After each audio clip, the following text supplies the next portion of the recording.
Another successful Bears draft, David. Oh, wait. Semi? We'll have to see. Well, if we drink the beer, it'll make it feel better. Yeah. It'll make it feel better. Feel better about that wasted first-round pick. Welcome to your favorite politically incorrect sports commentary podcast. Sports Frenzy 2.0, baby. We are back. We've had a couple weeks.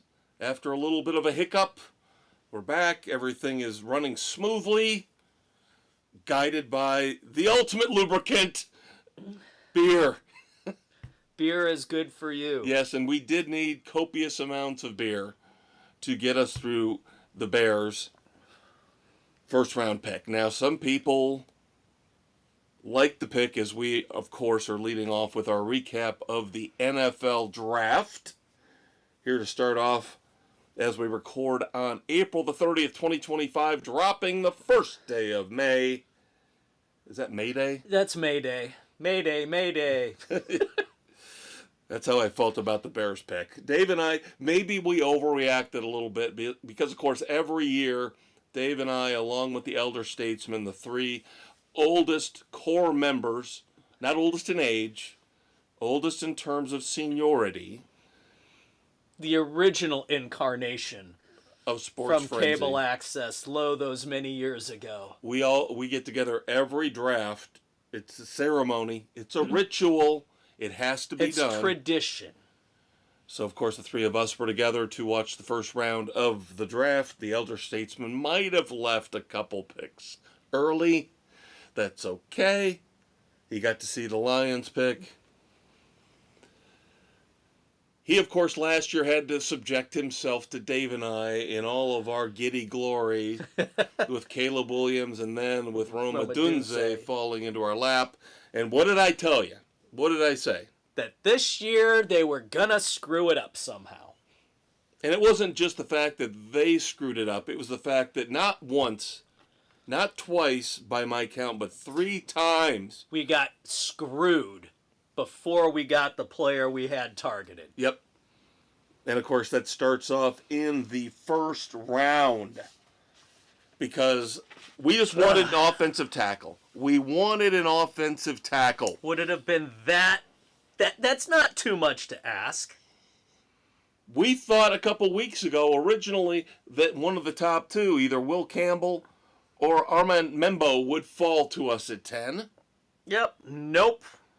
And then, okay, Kelvin Banks out of Texas. He'll get to us. He's ranked up there with those guys. It's like pick your poison. All three of them kind of, sort of ranked close to each other. Yeah.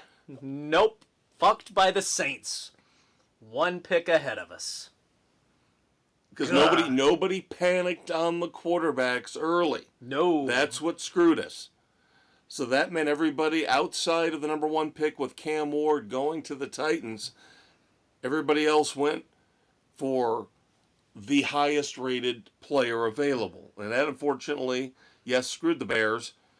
So after Kelvin Banks Jr. came off the board at 9 to the Saints, I was saying trade out. Trade back. Trade out. Get another pick somewhere. You can fall back and get another lineman later on or a running back. Yeah. Jaunty, of course, that dream I knew was never going to happen. Went exactly where you figured he was going to go. To the Raiders as expected. But no, the Chicago Bears, obsessed as they are with tight ends. And they don't even pick the highest rated tight end. Well, there is some dispute about that. 1A, 1B. I still would have taken Tyler Warren. I think Tyler Warren gives you more options than Colston Loveland gives you. I agree.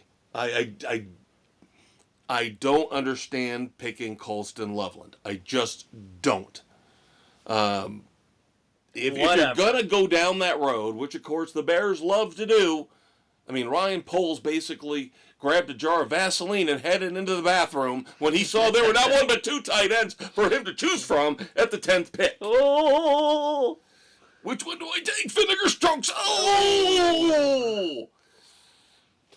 And he still takes the wrong one. I'm sorry, I still would have...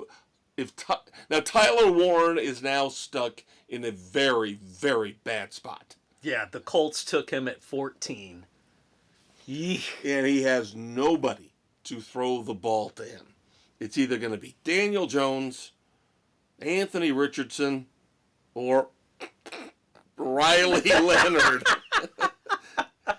The rookie out of Notre Dame. Oh, God. That was the other thing. We talked, lots of tight ends drafted, lots of quarterbacks drafted. Lots. There were a hell of a lot more quarterbacks than I ever would have expected. I thought Riley Leonard would have slipped into that whole undrafted free agent pool. Good and Lord. he went ahead of Quinn Ewers. I know. Ewers went, 7th round? Yes. You know, I will take him as a 7th round pick for the Dolphins. Yeah. He's got some basic talent that if they can work with him, could be serviceable. For a 7th round pick, of course. Yes. Of course.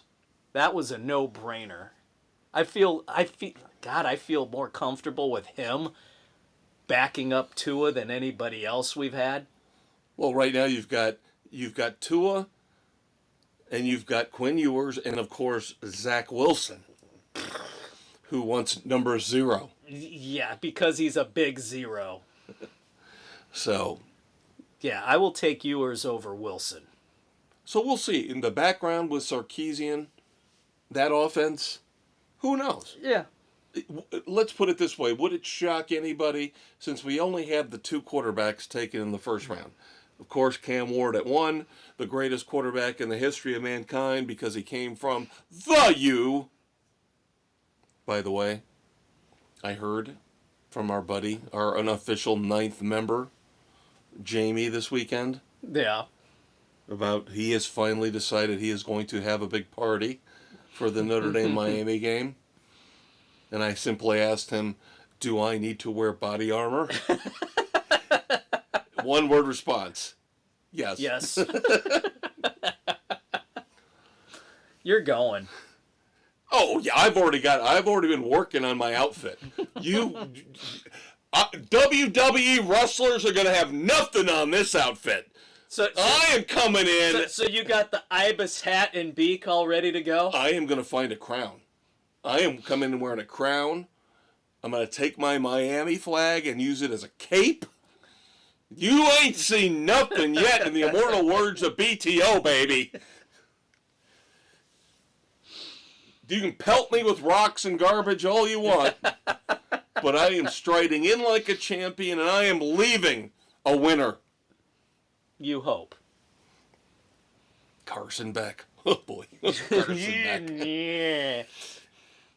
But, of course, because the media is the media, the big story of the entire draft from beginning to almost the end. When is Shedeur going to get drafted? Yes, Shedeur Sanders. Shedeur Sanders. The ego machine of the Sanders family continues. And then, of course, we've got people saying, oh, it's racist. Well, you idiots, did you look at the first pick in the draft? Did you look at the first few picks? But even if we're just limiting it to quarterbacks, the first pick in the draft was a black quarterback. Okay? And then they got to make this big deal about the Giants passing, and so the Giants have never drafted a black quarterback. So what? Jesus. Everything in this world has got to be some kind of woke touchstone moment. But how about Shedeur probably did not interview very well? That's the thing. That's the thing. There are questions about his talent and whether or not he's actually any damn a good pro-level quarterback. But the fact that he would not tone down the ego in these interviews, saying more about what are you going to do for me instead of what can I do for you. Yeah. Turned off so many executives. Nobody wants to deal with his dad because you know Dion is going to be putting his nose in every step of the way. Well, I think you're right. I think that's part of it. But I think Shedeur... He believed Daddy's hype, that Yes. you're the best. Yes. All the stuff we saw in his little bachelor pad or wherever he was hosting his party from, legendary, and dollar signs all over the place. And then I heard a story today that even after dropping all the way to the 5th round, and we'll talk about the Cleveland Browns in a moment, because I got a lot of problems with the Cleveland Browns. The mistake by the lake? Boy, they earned that. Poor Kevin Stefanski. Jesus, stuck God. with garbage. He's a 2-time coach of the year, and They can't give him a team worth anything. No, there have got to be at least half a dozen teams out there. Jerry Jones, for the love of God, would probably love to have him. Yeah. Wait, speaking of half a dozen, isn't that how many quarterbacks are in the Cleveland quarterback room?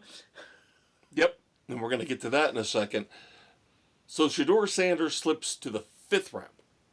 Eventually is drafted by the Cleveland Browns. And there may be a story at the end. Oh, I think we got a couple. But the thing I heard today is that he still doesn't get it.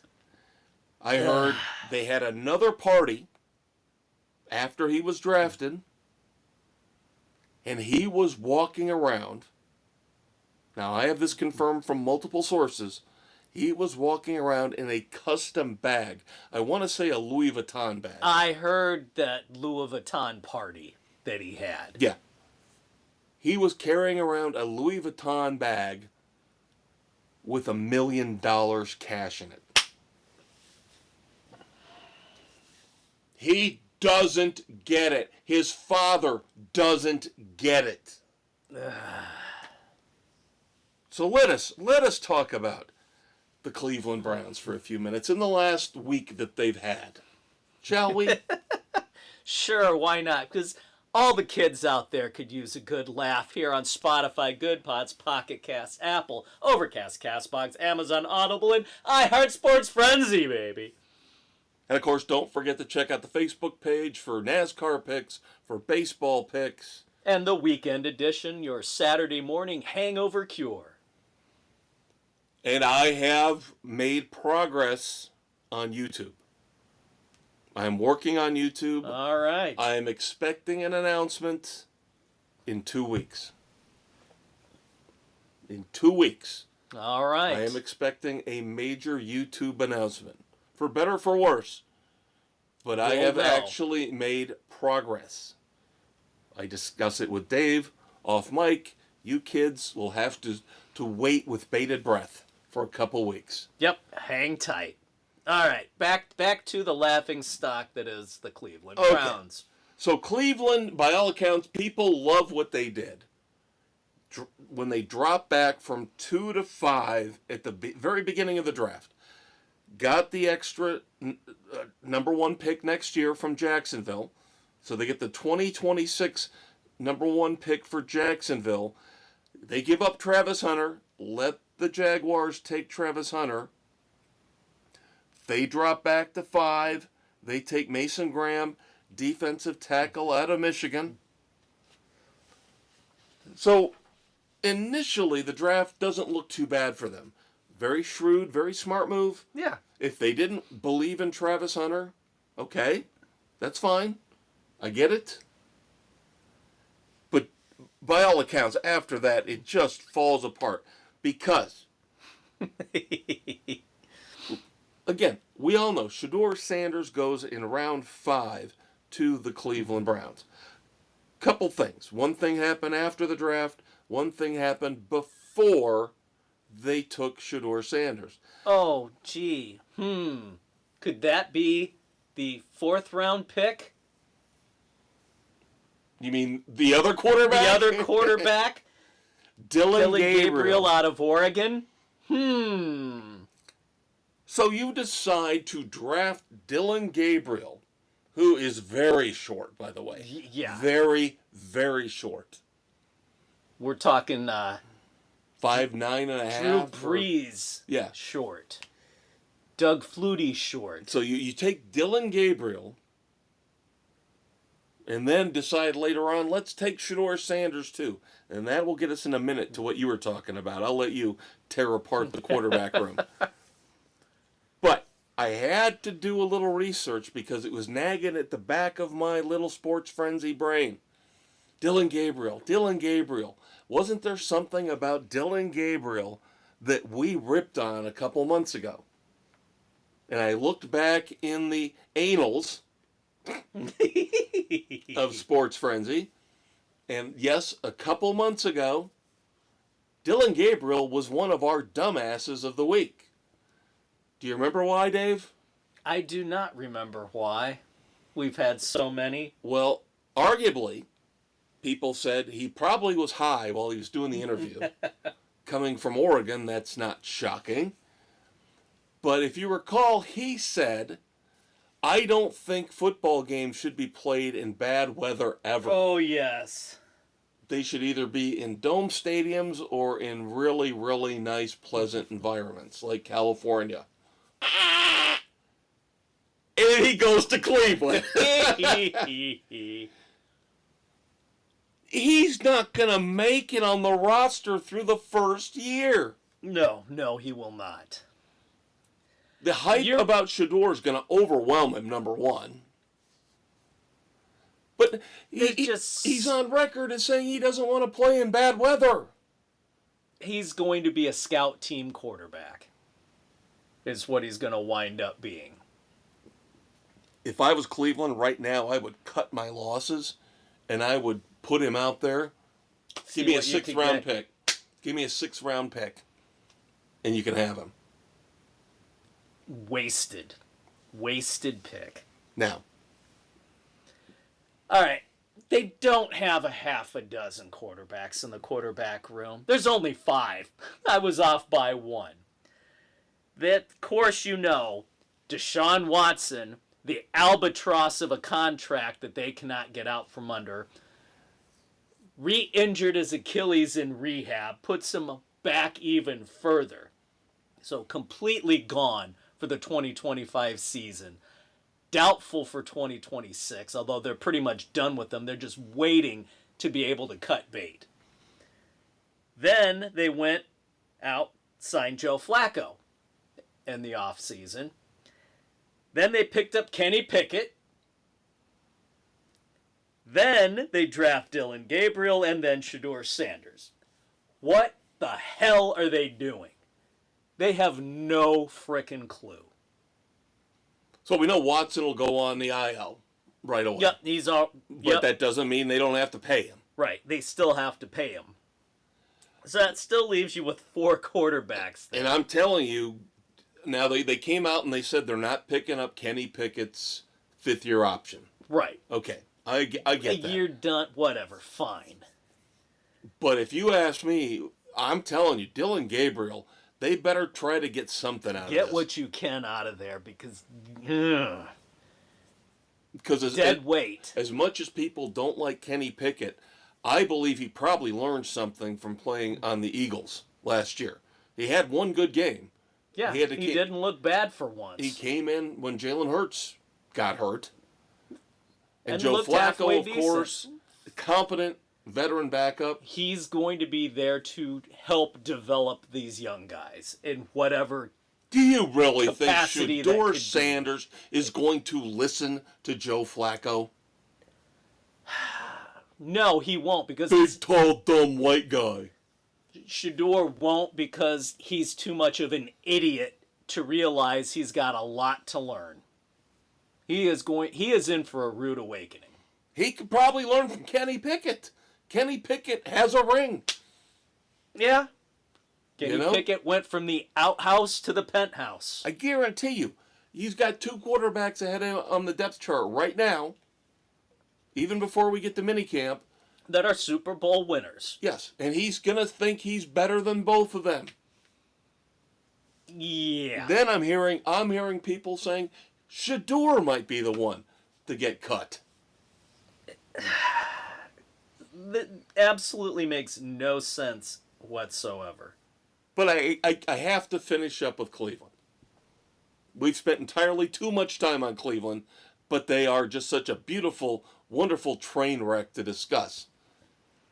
After the draft, like the Tennessee Titans, I give the Titans a ton of credit. They are now my third favorite team, and I'll tell you why.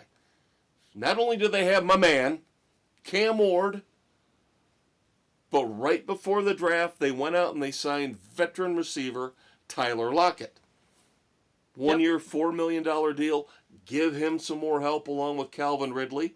Then the undrafted free agency pool opened up. Oh! Is that Xavier Restrepo I see out there? The all-time leading receiver from the U? Who had this amazing connection? How did he not get picked up to begin with? I don't know, but now he's on Tennessee. So I'm telling you. The Ward Restrepo is back in action. I'm telling you. I'm liking the Titans. That is the weakest division in football. And I'm not saying the Titans are going to make the playoffs, but I wouldn't be shocked if they win 7 or 8 games. Beating up on Jacksonville, beating up on Indianapolis. Yeah, that's the easy. But while the Titans were doing things that I liked, dare I say loved, the Browns, what are we going to do to help out our quarterbacks? What can we do? Well, Amari Cooper's sitting out there. Couldn't we bring him back? No. Why don't we go sign Deontay Johnson? Deontay Johnson, whose 2024 season was an absolute train wreck. That was so multiple teams told him to hit the bricks because he refused to play. What? Ravens? Texans? Started off with Carolina at the beginning. But the guy was an absolute disaster. And like I said... And of course he would go to Cleveland. Of course Cleveland would pick him up. Like I said, Cleveland can't get out of their own way. Even if you want to say bypassing Travis Hunter is a good move. We'll see. You get that extra first-round pick. Can't argue with that. But all these other moves are just so idiotic and stupid. Absolutely pathetic. All right, so we're not going to break down every team. And some of them, as Dave mentioned, we will discuss at the end of the show. But some other things to discuss in the NFL are other teams. We've already talked about the Bears' first-round pick, Colston Loveland, tight end out of Michigan. Dave, how do you feel about the Dolphins' first-round pick? What was that? Kenneth Grant. Kenneth Grant, defensive tackle out of Michigan, with the 13th overall pick. It might not be bad. We'll see. They need help on defense. They need younger guys because, by all accounts, the veterans are done with their coach. People want to walk. You mean Mr. Smoke a Bowl? Yeah. Mr. Daniels is pretty much running himself out of town with the players. Can I just point something out? And I am not trying to pick on your team at all. Because the same could be said about my team, my other team, when we get to the Buccaneers here in a minute. But I printed out, we had our Yahoo pre-draft mock, the final mock, and then we have the actual results. Yeah. Kenneth Grant was not projected in the first round at all. And the problem I have with it, they need a cornerback. They need secondary help because they're trying to get rid of their main corner to cut money, and they could have had one in Barron. You could have had Jahdae Barron, who went 20th. You could have had Will Johnson, who dropped all the way to the middle of the second round. Yeah, we had options, and they still could not get it right. They need secondary help now if they're trying to shop. It's just frustrating. Come on. We gotta love Coach Cheech, don't we? This is it. This is the last year. He needs to figure out how to finish a season, because I think since he's taken over, they've got less than 5 wins come November, December. Well, because Tua doesn't like cold weather. Figure it out. Well, and this is my problem with your coach. And he can't keep the defense engaged. He will not. He's not tough. He is not a tough guy. No, he's not. Let's be honest. He's not tough. Your head coach is not tough, and he will not tell Tua, grow a fucking pair of balls and learn how to play in the cold. Right. We'll figure it out. You want some California Sensimilla? That's my best impression I can do of a bong in use. Sorry. This is the final year for the Daniels experiment. Now, my Buccaneers stretched as well. My Buccaneers picked somebody who was not projected to go in the first round, but interesting pick where they already have an overabundance of riches at wide receiver. The Buccaneers, with the 19th pick in the first round, took Emeka Egbuka, wide receiver out of Ohio State. Somebody I know is near and dear to your heart. That kid is going to be fantastic. He knows how to get open. Now, he has that killer instinct. Now, what a lot of people are saying is this is an indulgence pick. And I'm not saying this, but they're saying it's not a smart pick because you re-signed Chris Godwin, you still got Mike Evans, you still got Jalen McMillan, who came on at the end of the year with Godwin being injured and played very well. You didn't need to go here again. No, you didn't. But maybe they're hedging their bets, not wondering, is Godwin going to be fully healthy? That, and you got to keep in mind, Mike Evans is closer to the end than the beginning. He's got a 2-year deal. He's got a 2-year deal right now. Father Time is catching up with Mr. Evans. And he's a Hall of Famer. Oh, no absolutely. Dispute. No dispute. He's a Hall of Famer. But jump when early, you have a guy like that available, and you're looking to the future, that's a great move. Because Baker will be around for a while. Oh, yeah. Baker could still be there. I know his contract is short term, but they're going to keep renewing it as long as he keeps playing the way he has been. He'll be there for 8-10 years. Yeah. So, no, whoever was going to wind up with Egbuka is getting a hell of a player. That would be the Tampa Bay Buccaneers, baby. Yeah. At least one of our teams got him. Yeah. I would have been a little bit disappointed if, like Jerry Jones had gotten him or somebody like that. Yeah. In other NFL news, George Kittle got a 4-year extension. Boy got paid. That'll take him to the 2029 season. $76.4 million, $40 million guaranteed, and yes, highest paid tight end. Edging out Trey McBride, who signed his extension here recently with the Cardinals. Stop breaking the bank time after time. This is part of what I'm talking about with the obsession with tight ends. Sure, honestly, Kittle gets that much. He's phenomenal for a game and takes 2 or 3 off where he's non-existent. Then we'll have a decent game, take a game off, have a phenomenal game, and then disappear again. Yeah, and we know Travis Kelce's getting old. Okay, and he's a Hall of Famer.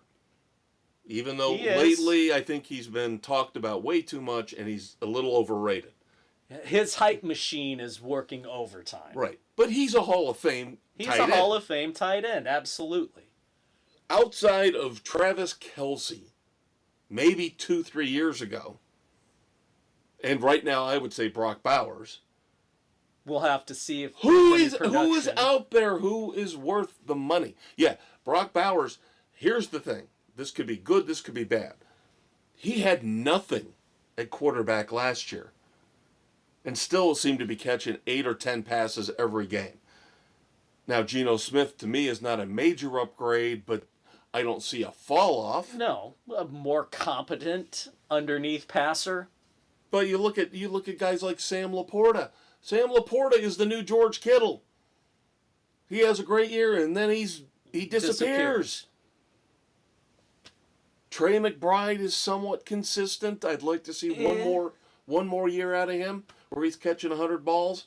Yeah, all these tight ends supposedly have, great skills. How about we actually transition it? Let's face it, you only have so many plays to get the ball to people. And you've got prima donna receivers pretty much on almost every team now. 3 receivers you have to keep happy. You have a tight end you have to keep happy. You got 2 running backs to keep happy. Yep. And look at our team. Look at the Bears. We're sitting here looking at this first round pick going, really? We don't use Cole Kmet to his potential. And we've seen that he's a damn good tight end when they use him in that offense. Yeah. When he's used. Ugh. So now this is an example of what a team should do if their quarterback room is too full. Now you talked about the Browns. We didn't mention the Giants. Oh, good Lord. The Giants quarterback room now features Russell Wilson, Jameis Winston, Tommy DeVito, Tommy Cutlets, along with the first-round pick, Jackson Dart. So sorry, Tommy Cutlets. Tommy, bye-bye. You're going bye-bye. But Seattle knew what they were doing. So Seattle gets rid of Geno Smith. Then they bring in Sam Darnold. Yep. They bring in Drew Lock, bring him back to be the backup. But Sam Howell, who had that one bizarre, crazy year with the Commanders, where he put up a ton of stats, but people weren't convinced that he really understand what the game's all about. He threw a lot of picks, took a lot of sacks. It was a learning year for him. Then they draft Milroe out of Alabama. Jalen Milroe. Some people love him, some people don't. So now they've got 4 quarterbacks. Guess what they did? They did the smart thing. They told Sam Howell, we're getting you out of here, get you an opportunity somewhere else. And they trade him to the Vikings. That is a good destination for Howell. Because you don't know if McCarthy is really going to be ready. And I was wondering who the backup was going to be. I was wondering who the backup was going to be. He is going to be a solid backup for McCarthy. Yeah. That was a fantastic pickup by the Vikings. But that's a smart move for both teams. Both teams. The Giants are sitting there going, oh, we got 4 quarterbacks. Cleveland, oh, we got 5 quarterbacks. Don't be awesome. Seattle goes, no, we don't need 4 quarterbacks. We're Let's going trade 3. one. Let's, boom. Yeah. I don't want to get political, so I will just mention this because if it was any other year, this would cause problems, but because of the current government, Jalen Hurts decided to skip out on the Eagles' White House visit this past week. And, of course, he's getting praised. Whatever. Yeah. But if anybody had done that during Joe Biden's administration, that's disrespectful. Yeah. He probably won't remember my name 2 minutes after I leave. Okay? And then the Commanders. I'm kind of pissed Done? off that the Commanders are back in the spotlight again. I kind of liked it when they were sucked. irrelevant. Yeah, they sucked. Daniel Snyder was, I don't know, fondling women or whatever the hell he was doing and just creating a complete and total mess of everything. And we could focus on Football. the train wreck that is the Cowboys and then the Eagles and laugh at the Giants in the NFC East. But now the Commanders are good again. So. Yay. And looking for a new stadium. Now that has been completed. It's a go. A $4 billion stadium deal has been reached. On the site of former RFK Stadium. Yep. Looking to open it by 2030. Moving back to D.C. from Landover, Maryland. Yep. Again. Team's putting up a good chunk of the money. Yeah. Like I said, they're one of those teams that I kind of don't like. Never have. And if they suffer, again, the Dan Snyder stuff, kind of secretly liked it. Yeah. Cleveland, of course, we obviously talked about that. There are certain teams that I just love to see suffer. Green Bay. Why can't Green Bay ever suffer? We need Green Bay to suffer. Cowboys, their suffering brings joy to my heart. Yeah, I think the Cowboys, I hate to say it, Jerry needs to literally, maybe physically pass on to the next realm for the Cowboys to end up being good again. Or stop being the head decision maker, just sign the checks. All right, let's move on to college football for just a couple minutes. Couple things here. Because that's it for the draft. That's all you're getting. We gave you half an hour. I think that's enough. That's more than enough. All right, here locally, Notre Dame. Of course, just 4 or 5 miles away from the Sports Frenzy Studios. The glamorous, beautiful Sports Frenzy Studios. Don't give me that look, Dave. I'm working on it.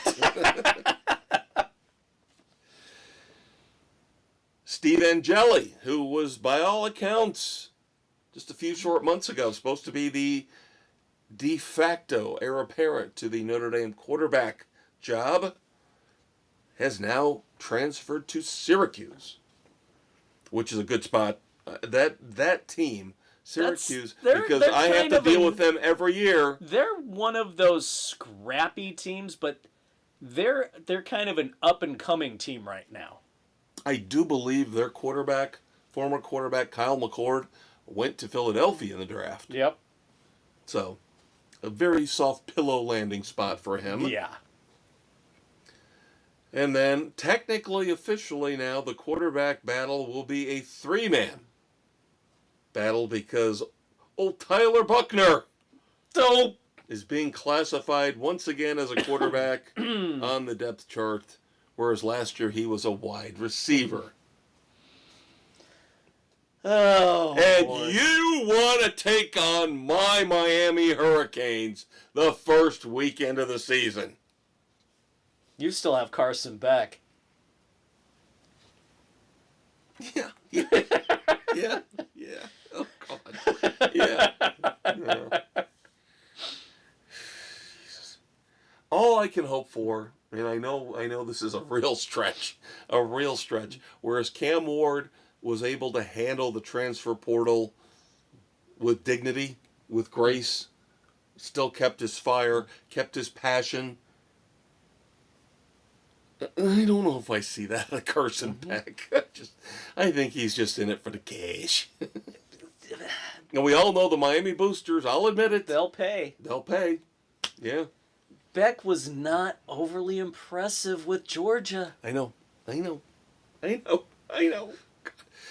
here's the thing. If we had a better head coach, maybe I would feel better. But I think Cam Ward overcame Crystal Ball's flaws. Crystal Ball in many ways, even though I don't know I don't know the man's personal life. I don't know if he's got 15 bongs sitting in his living room. But if you look at how the team performs, very, very similar to the other team in Miami. Yes.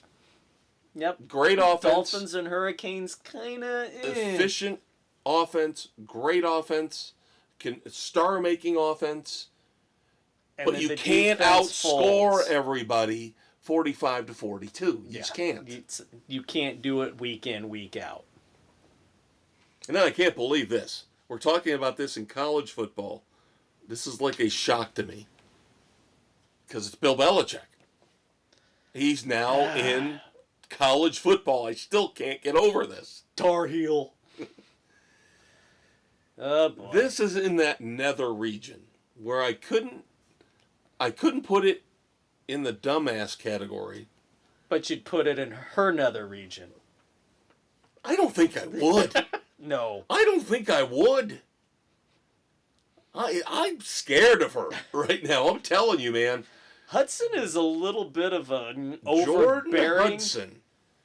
Of course, the very young girlfriend of Bill Belichick. Now we have more evidence, shall I say, of there possibly being elderly abuse going on here. That's not a bad commentary there.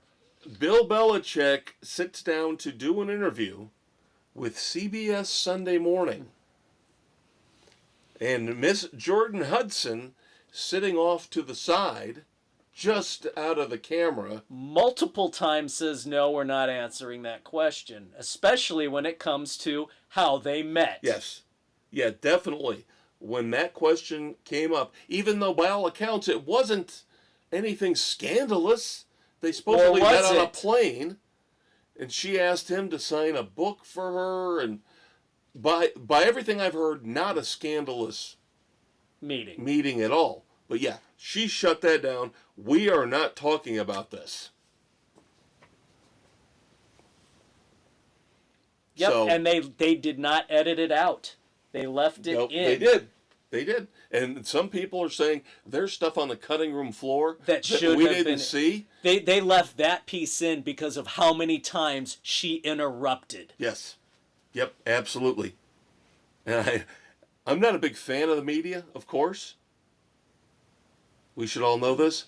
But I would have loved if the reporter had looked at Bill Belichick and said, blink twice if you need help. That would have been epic. And then you got footage of her at spring practice running around. Yeah. She's got to be CC'd on all emails. Yeah, this is stuff we've talked about. It just adds fuel to the fire. It's more evidence. Yep. No. Okay, so before we get out of football completely, I will bring up my Clint Eastwood Badass of the Week. And that would be one Seth freaking Rollins, baby. He is a visionary. He is a revolutionary. And after that douchebag, Clay Matthews, came on at the beginning of the draft and had to, we've got a message from the president, Donald Trump. Bears still suck. Fuck you, Matthews. Yeah, bitch. We'll move on to day 2.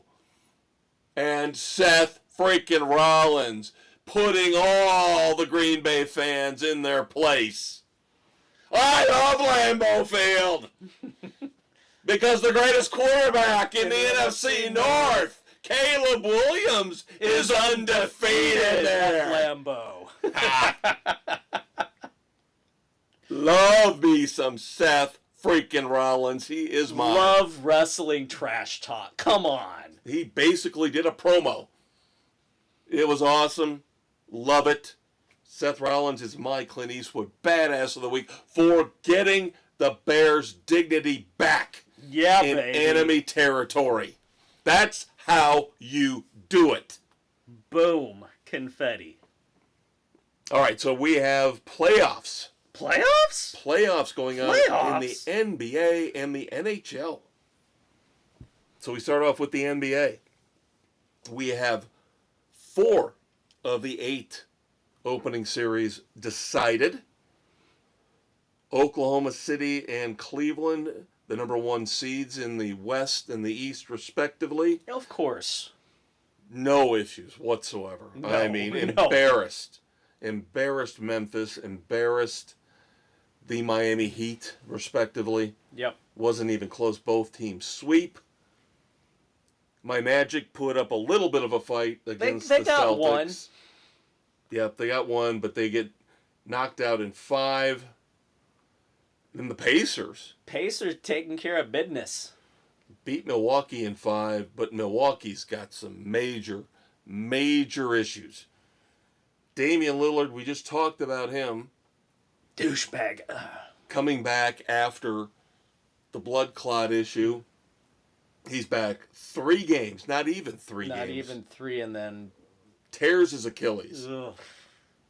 So now we're looking at him missing all of next season, and that puts the Bucks in a terrible spot. Terrible.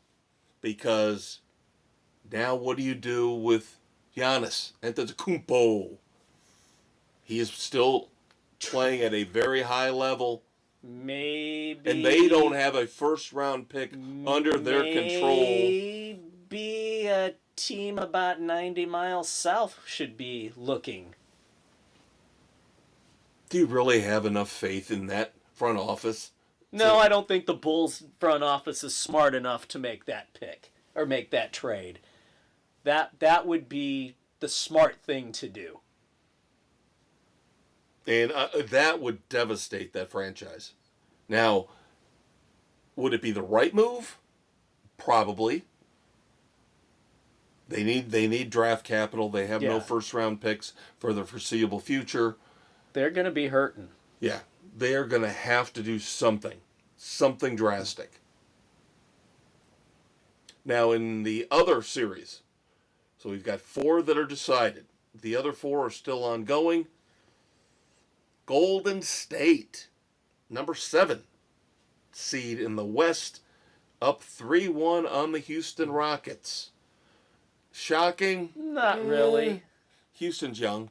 Houston's young. The Warriors know how to win in the playoffs. And they got Jimmy Buckets. Yeah. You know. So if he can overcome his back contusion. Well, what was it in the last game? He wasn't playing well. And then one of the idiots on the Rockets was trash-talking him, pissed him off. So he decided to come in and... Yeah, step up and play. Yeah. I have a conspiracy theory in just a moment, if you'll indulge me. And I think you will agree with me on this. Okay.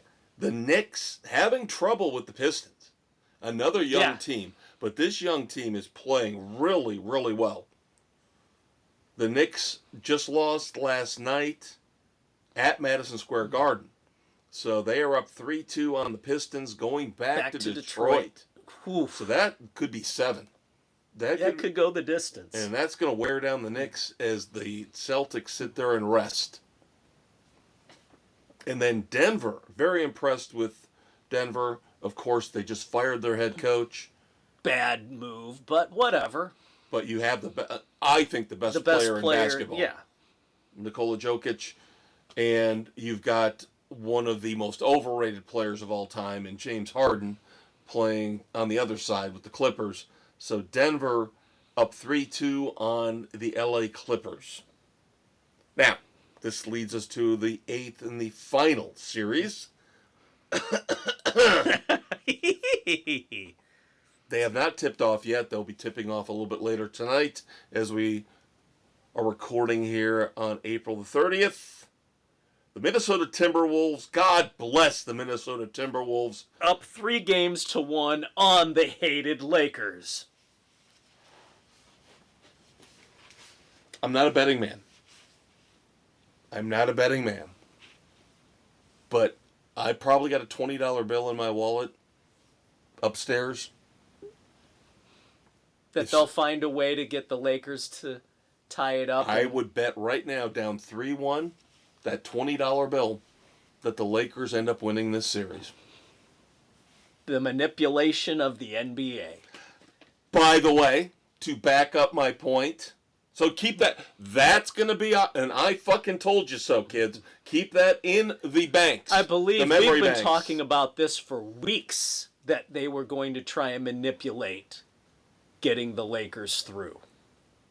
In the last few days, we have seen not one, but 2 games where the NBA, I don't know why they do this. This last 2-minute report where they admit where the referees made mistakes. Oh, yeah, and they don't do anything? Yeah, they just say, oh, we're sorry. We screwed up. Oops. There's Why? no ramifications to the All you're referees doing at all. is you're feeding fuel to the fire of Dave and I in our conspiracy theories. And you do nothing to correct it, especially in the playoffs, where it fucking matters. So the refs screwed the Pistons the other night. I believe that would have been game 4, not game 5. And then the Lakers supposedly got screwed in game 4 against the Timberwolves. But again, they admit the errors. But do nothing about it. What good does that do anybody? You're opening yourselves up for conspiracy theories. Again. Always. Mark my words, kids. Lakers in 7. Lakers in 7. Even though LeBron looks old, and now I'm understanding why Dallas traded Luka. They were saying he looked like he was hungover in one of the games. Yeah. He's out of shape. Well, the coach doesn't know what the hell he's doing either. Then, how do you leave your starters in the entire second half? Yeah, the 5 starters, you're right. How do you leave your 5 starters in the entire second half so they're gassed at the end and can't do shit? Oh, but J.J. Redick is a brilliant basketball mind. Idiot. Brilliant. And then I see the story today where they're trying to make Luka out to be some kind of already... hero? Yeah, because he gave somebody $5,000 so he could fix a defaced Kobe Bryant mural. Well, here's the thing, kids. Number one, $5,000 to Luka is like 50 cents to you and me. Yeah, that's nothing. So let's not go overboard with him trying to become a new hero in L.A. There are hundreds of these murals that popped up all over the place they're after everywhere. Kobe and his daughter died. And one got defaced, and for Luka to throw some money at a GoFundMe page does not make him Saint Luka. No. Okay? Does not. And now every time I hear Luka, I think My name is Luka. Yeah, that stupid song by Suzanne Vega. I live on the second floor.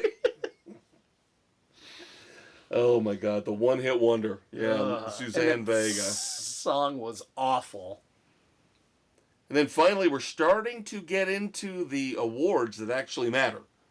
Not the most liked teammate and all that garbage, but we actually do have the Rookie of the Year. And for the second year in a row, the Spurs have the Rookie of the Year. Stephon Castle is your Rookie of the Year. And you want another conspiracy theory as we leave basketball? Sure, why not? San Antonio Spurs get the number 1 pick in the draft. Cooper Flagg paired with Victor Wembanyama and Stephon Castle. That's my prediction. Go. They do not want Cooper Flagg in Utah. They don't want him in any small market. Now, San Antonio is a small market, but it's like OKC. It's rabid. Yeah, it's a very devoted, a devoted fan base where that's the only team they've got. Even though people like you would rip the magic out of Orlando, you bastard. Just threw it out there, just to piss you off. But that is my conspiracy theory number 2. If you're keeping track at home, number 1, the maestro says... Lakers in 7. And number 2, Spurs will get the number 1 pick in the upcoming draft. But I thought it was supposed to go to the Rockets. Now, Rockets, they're too good. They're out now. They're out. They're out, Jerry. They're out of the contest. Oh, and by the way, Shaquille O'Neal. Heard a very interesting story about him discovering the wonders of olive oil. Yes. On set. Whoa. Whoa. Gotta go right now. It's like Drano. It'll clean you out and leave you hollow inside. He is now. This is an unpaid, voluntary position. Keep that in mind, kids. But he will now be the new men's basketball general manager at Sacramento State. And I heard already today they've already pulled in a massive recruit. Well, there you go. So, the portal continues. now we just talked about Utah. We'll segue over to the NHL before we get into the playoff talk with hockey.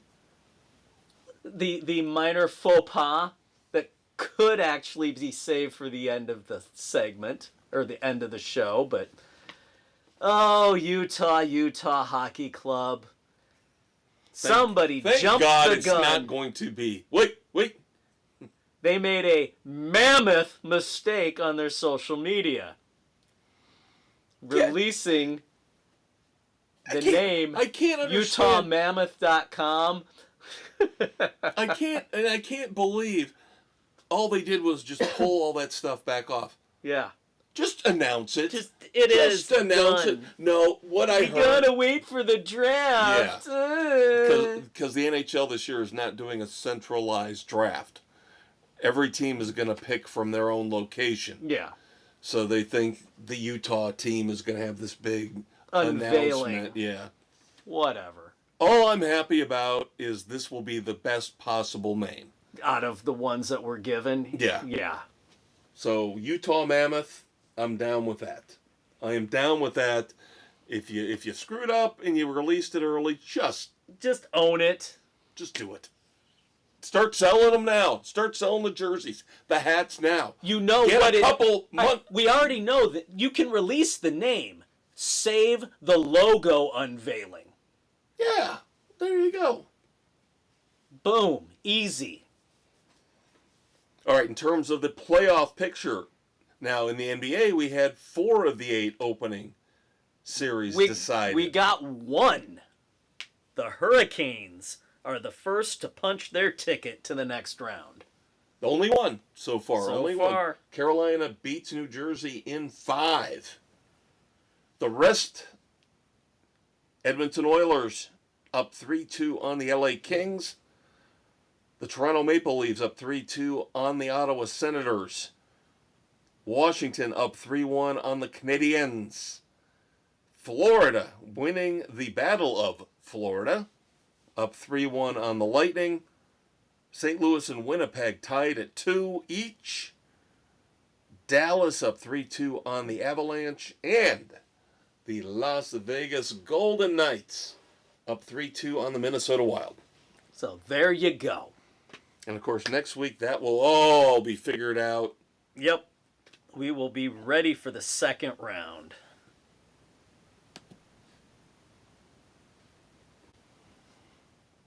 All right, so now we move on. We have got our NASCAR review of the week. And no, we're not going to talk about could 100 men take out a gorilla, this viral crap. Stupid and then bullshit. I'm hearing discussions today on sports radio about why women can't break down boxes. And I'm just like, what is this world coming to? We're here to talk about sports, people. So of course we've got to recap. Come on, man. Talladega. Of course, usually we're waiting on the big one. There was a little incident early on. Did take out a few big-name drivers. But you didn't get the big one. Nope. The pole went to Zane Smith. Kind of shocking. Yeah.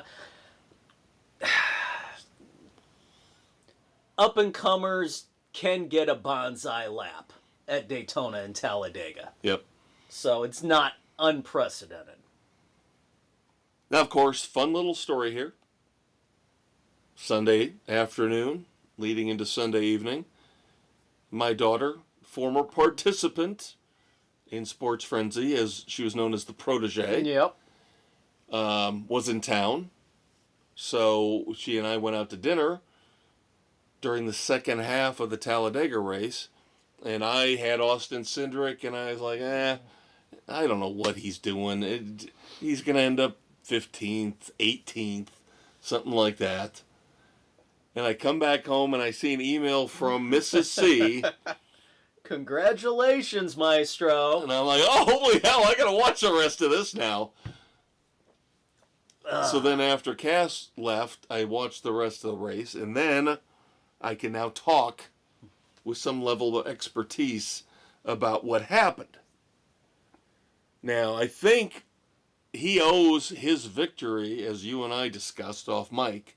Ross Chastain with the block from hell after the last round of pit stops.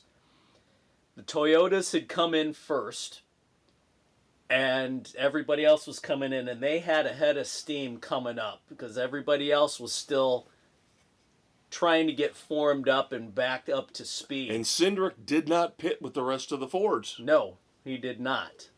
Came in that second group, which included Ross Chastain, who threw the mother of all blocks to slow up that momentum that the Toyotas had rolling. And that effectively killed their entire race. Yeah, at that point, there was only 15 laps left. Yeah. So Cindric was able to hang on and win. Yay for me! Yay for me! And what should have been a good points day for me with Joey Logano got flushed down the fucking toilet because of an illegal spoiler. Yeah, one of the bolts came loose. One of the bolts came loose on the spoiler, and that's a no-no. So Joey disqualified. Yep, so 1 point. 1 friggin' point. And then Ryan Preece also got disqualified for having an extra shim. How do you do that? I don't know. What, he gets 2 and he had 3? You think that's going to really pass muster? Is this one of those things where you're hoping and praying, fingers crossed, you don't get called in to post-race inspection? Who knows? Who knows? So yes, Austin Cindric wins, so he is now in the playoffs. And I will say this, and I saw other people come out with this as well. Austin Cindric might right now be, along with William Byron, the best restrictor. Well, they're not restrictor plates anymore. Speedway. Super speedway racers out there right now. Putting himself in a good position. Yep.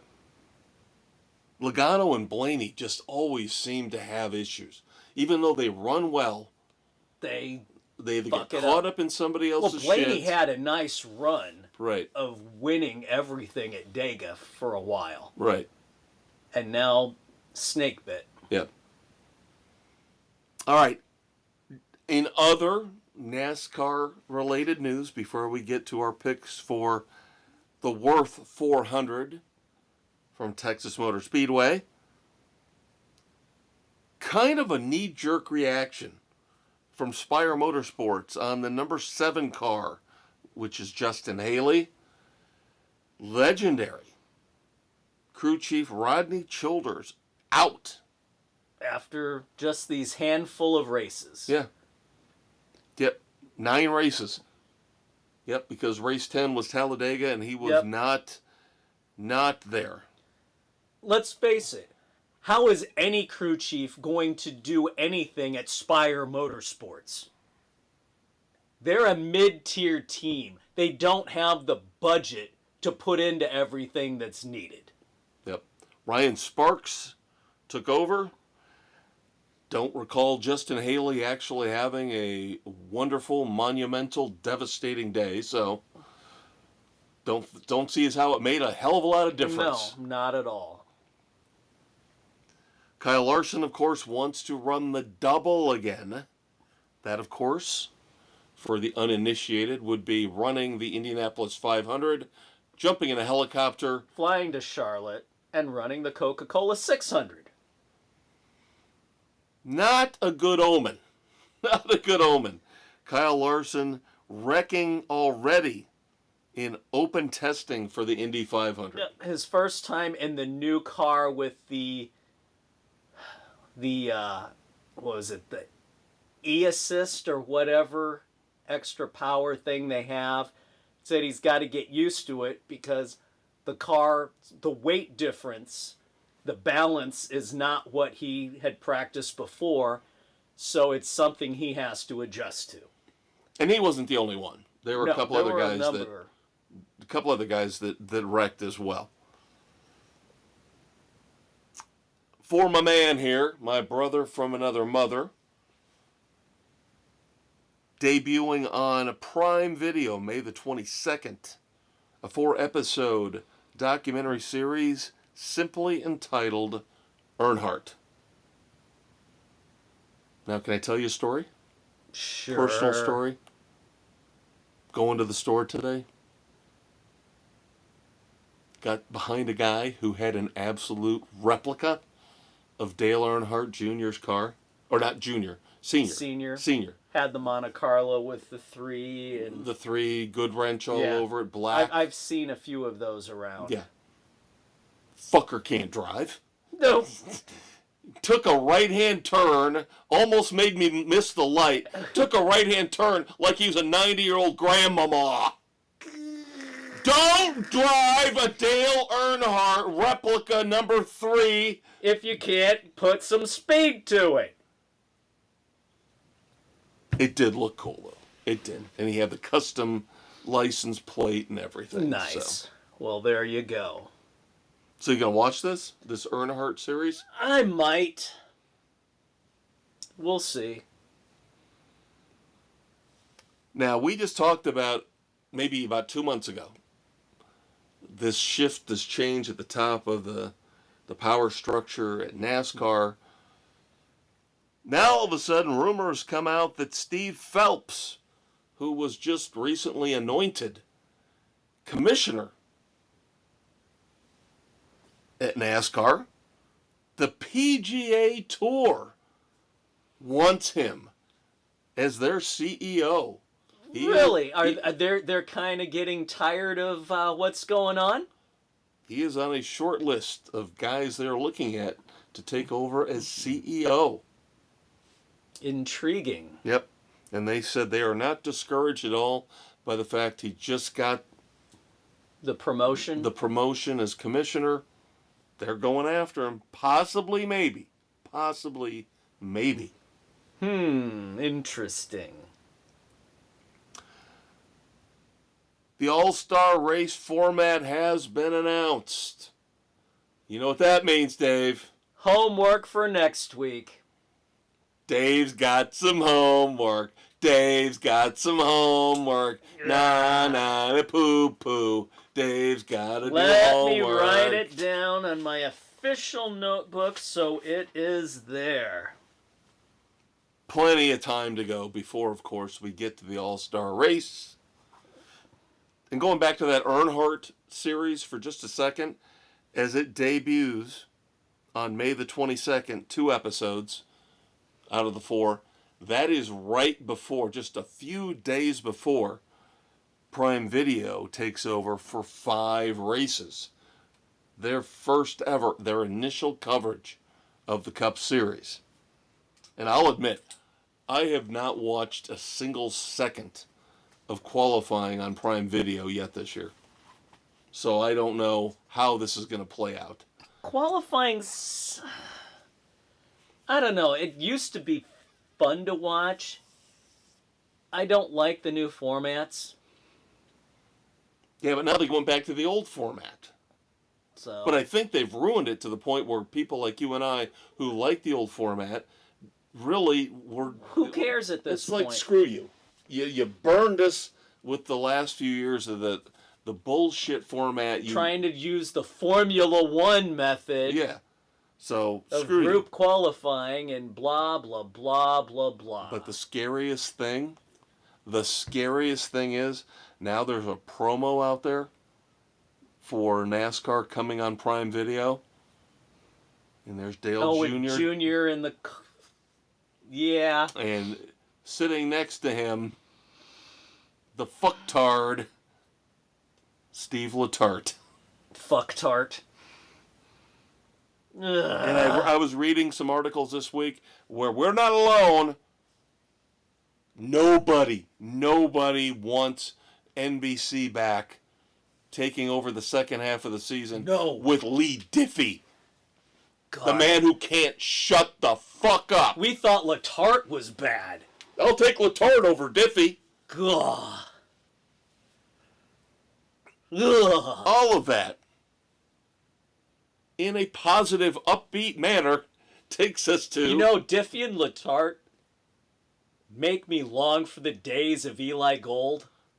I didn't have a problem with Eli Gold. He was never one of my favorites. But compared to these idiots? Oh, he was brilliant. Well, and I think part of what the article I was reading was that maybe Rick Allen wasn't all that bad after all. Gee, you think? We all kind of wanted Rick Allen to go away, and this is what we get now. We get Lee Diffie. Why the hell didn't they get smart and bring in Alan Bestwick? What's wrong with Alan Bestwick? I've always liked Bestwick. Awesome. I have always liked Alan Bestwick. He was doing SRX. He was great. He was one of my favorites. But no, they can't get anything right. What do you expect from NBC Sports, though? Yeah.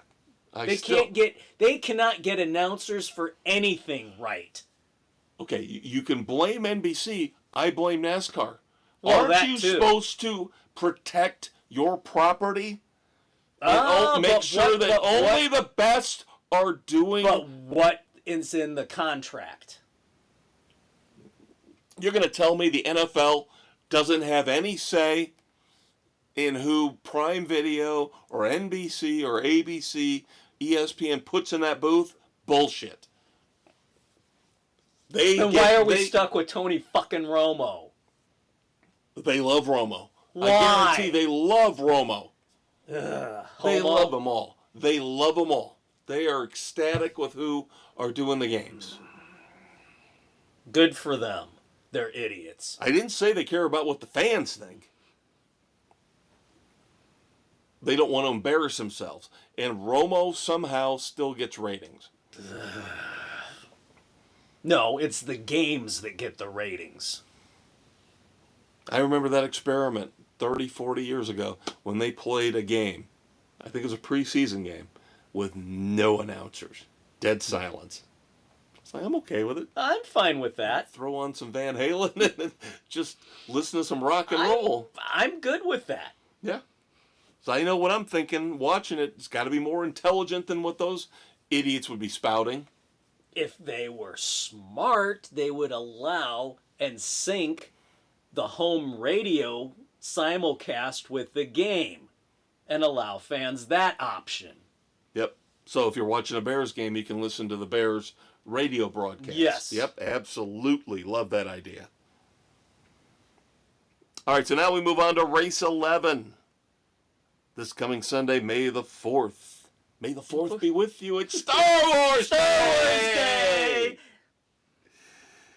The Worth 400 from Texas Motor Speedway. There is one choice, and one choice only. And the choice of one, of which it can only be, three of us, you, me, and Mrs. C, take Lord William Byron, who has run very well at Texas. Yes, and doing some research, yes, I do my research, Byron tends to peak early. Yes, we talked about that. Yes, Byron peaks early, so this is really, for me, I have no problem maxing out on him right now.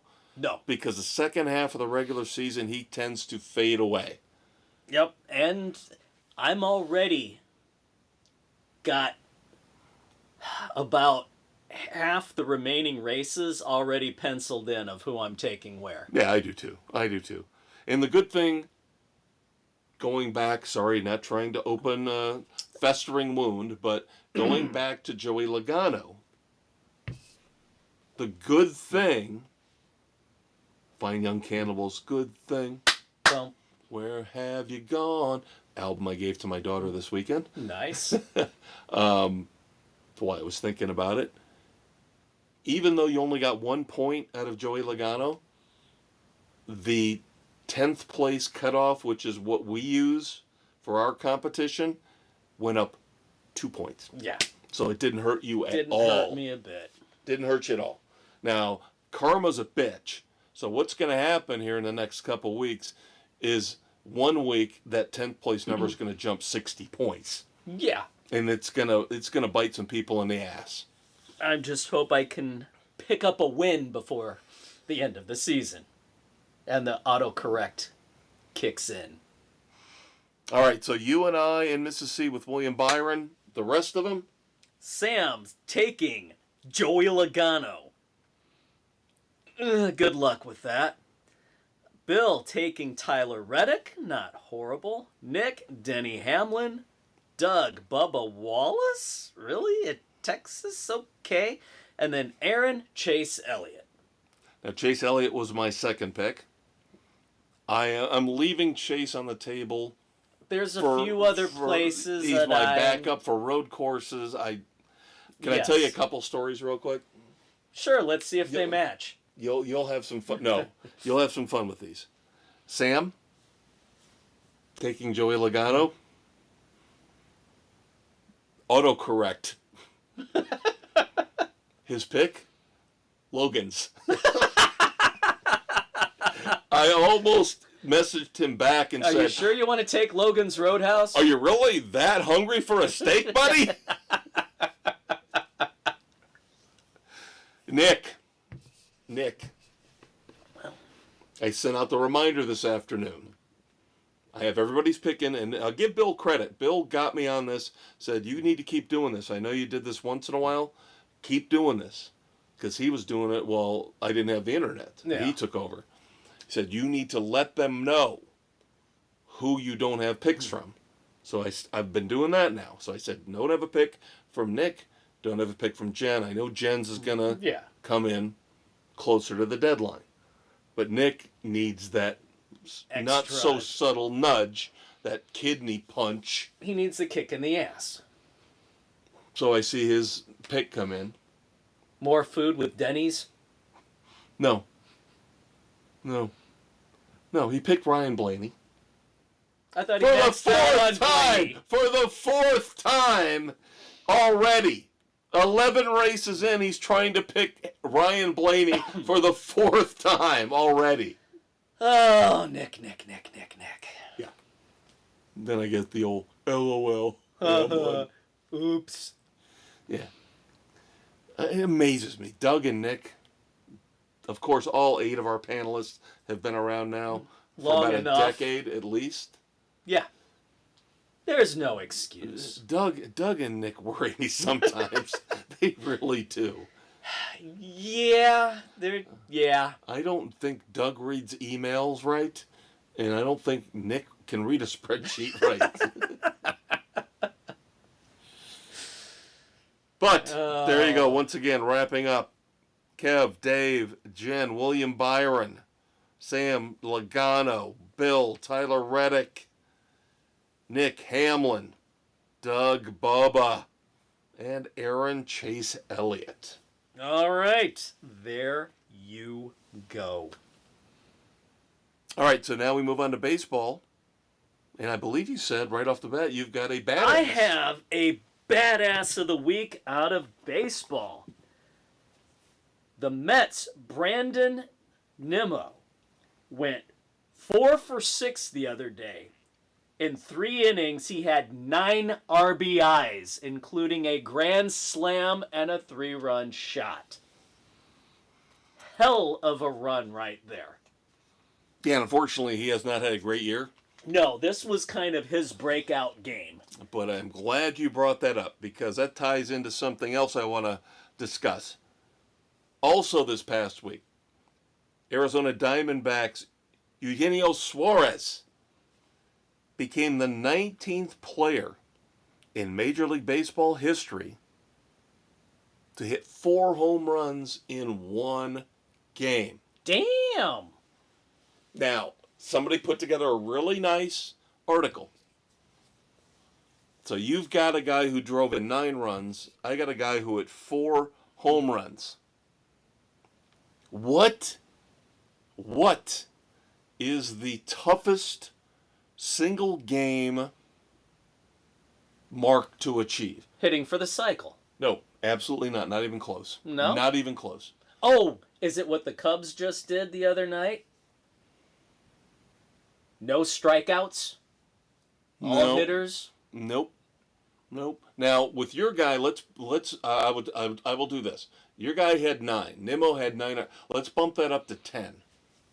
So let's throw some of these out there. The 10 RBI game? 10 RBI game, 4 home run game, perfect game, no hitter. Those type of games. Which one do you think is the toughest to achieve? Now, I didn't mention all of them. Yeah. But now let your mind wander through the field of dreams. Now, I'm not trying to trick you. No. RBIs are tough to come by unless you get The on 10 RBI game is the second toughest. 10 RBI game, second toughest. I believe the 4 home run game is the third toughest. Yeah, the cycle's more common than you would think. The perfect game tends to be a little tougher, but there have been a lot of them over the years. Yep. Do pray tell. 20 strikeouts. Oh, yes. I believe only 5. Yeah, striking out 20 batters. Yep. I believe they said only 5 pitchers have accomplished that. That is the toughest. The 20 strikeout game for a pitcher. So there you go. Little fun fact, there kids. You go. Now you can go back to debating whether one gorilla can beat 100 men. And whether the men are naked or whether they're Navy SEALs, does that make a difference? Oh my God! This world we live in is completely insane. Click. And women suck when it comes to breaking down boxes. Beating a gorilla. Click, click, boom. No, you do not get any weapons. No weapons. All right, so the Cubs. We look at our 2 teams as we do every week during the season. The Cubs not playing bad. They did lose 2 of 3 here to the Phillies recently. But now they are beaten up on the Pirates, so that's okay. Cubs are 18-12 right now. First place, 2 games up on the Cincinnati Reds. You have the best offense in the league right now. Yeah, and they'll still somehow fuck it up and they'll let Kyle Tucker walk. Yeah, because right now, Tucker and PCA are freaking killing it. Yep. The White Sox are 7-22. They are in 5th place, 11 games behind the Detroit Tigers. Yep, more futility. Their offense is so bad. Their pitching has actually been halfway decent. Fielding's been so-so, but they can't hit for shit. But Dave! But Colson Montgomery just got pulled from AAA Charlotte. He's been sent to Arizona to hitting school because he forgot how to hit. The once highest rated prospect in the Sox organization can't hit his way out of a paper bag right now. But you have hope. There is hope. Indirect hope. Not necessarily with your team and how they're playing. But there could be a team that will become the worst team in all of baseball the Colorado Rockies have the potential to set the new low bar for most losses in a season. Which, of course, was just set last year by the Chicago White Yes. Sox. But through Monday, now this has changed, but bear with me. Through Monday, the Rockies were on pace for a record of 23 and 139. Now, they did just win today. They did. They got their 5th win. Yep, so they're now 5 and 25, so that actually bumps their projected numbers up a little bit, but I do believe they are still on pace to finish behind the White Sox. Yep. For the worst record ever. That is something that I wanted to discuss. How in holy fucking hell is Bud Black still a manager in Major League Baseball? No clue. I had to go to Wikipedia. How long has he been there? He's been there for years. He was with, I think, San Diego for years. Good Lord. He has been a manager in baseball for over a decade. He made the playoffs twice his first 2 years with the Rockies. He's well under 500 overall. I mean, how is this guy getting to stay with the Rockies as long as he has? Because the Rockies are a cheap organization. Unbelievable. And by the way, if you Rockies fans out there have hope that you're going to figure out a way to get on a run, got news for you. You've already played the easiest part of your schedule. You are projected, and this makes perfect sense to me. You are projected to have the toughest remaining schedule of all teams in Major League Baseball because you have to play the Dodgers, the Padres, the Giants, and the Diamondbacks, all above 500 in your division. Yeah. Oof. That no bueno, kids. Yeah. No. And then before we move on, a little bit of a personal note, because I always love to bring this up when I can, because my daughter lives in Savannah, Georgia. The Savannah Bananas. This past weekend played a game in Death Valley. Oof. Clemson. Last Saturday sold out 81,000 people to see the Bananas. I actually recorded it. I have not watched it yet, but I believe ESPN2 had it on. Yeah. I'm going to watch that sucker. Might as well. But that's what we need in baseball. Some fun. Some goddamn fun. Yep. Oh. Mike Trout had a good run to start the season. What was it? He started and appeared in the first 29 games. No, wait, where was it? You're probably right. 29? No, last year he appeared in the first 29 games. Or no, wait. There's a couple of things here. Okay. Trout this season appeared in the first 29 games. He left the other night with right knee soreness. Last year he appeared in 29 games before tearing his meniscus and sitting out the rest of the season. Same knee, kids. How long will it keep him out for this season? And I still don't buy into him as a Hall of Famer. You can't. He'll get in, but he's a compiler. Why? He's a compiler. He's never won anything in his goddamn career. He can't stay healthy. And we'll have plenty of time down the road to discuss this, but the baseball purists out there who love him, kiss my ass. He's a compiler.